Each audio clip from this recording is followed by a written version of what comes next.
Hey y'all, happy Sunday. What's good? We are in the thick of the summer.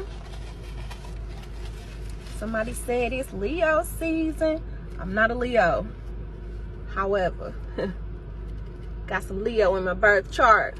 Anyway, so when they pop out, I pop out, baby. You see me?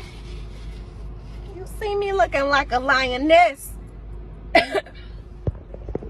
I love, just like I said, summer, you are now my favorite. And I love these little short sets. Ow. Just loving it. So, I wrote something today.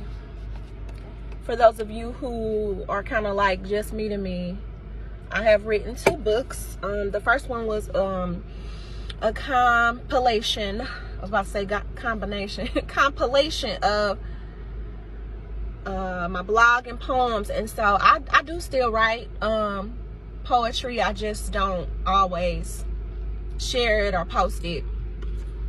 We call it like spoken word. Not really a spoken word artist, but I am a writer. And so like even when I would go to the poetry sets, I would just read it from my paper, right? I never really like try to perform it or memorize it. So I wrote something today, and I will share with you guys at some point, maybe later. I need to, it's a rough copy, but the title is F-Boys and F-Girls. So if you have attracted someone into your life who is an F-boy, what does that make you? I'm talking about myself, because y'all know I talk about myself. I don't sit on here and preach to other people if it's not something that I haven't done or experienced. And I've always been very authentic. I remember this somebody telling me about something about me being exposed. I never try to get on here and act like I'm something I'm not. And so I think that in order for us to truly make a change, we have to face our own reality. And so one of my homegirls had told me a couple years ago, I had involved myself with this guy, and I said, I attracted this, and I was all happy about it. And she was like, no, you need to unattract that.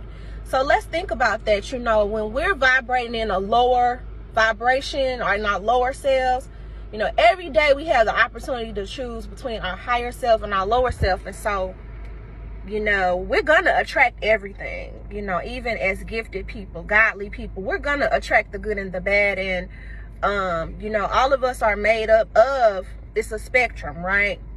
Nobody is holier than the next. We have to be intentional about being holy, right?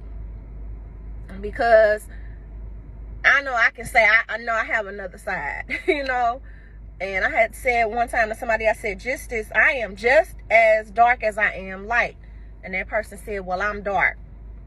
Which is, you know, you got to know yourself, right?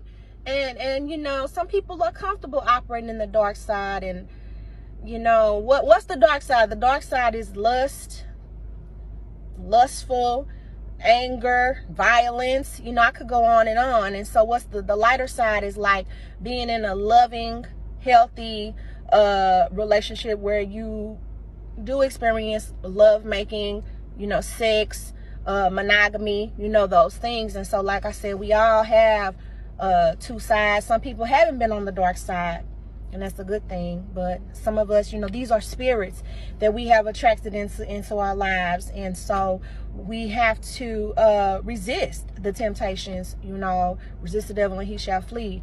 And so it's easier said than done, you know. And when we find ourselves, you know, being involved in toxic, unhealthy relationships, that's an area of our life. If we don't want that, then we need to really be intentional about saying no to, you know.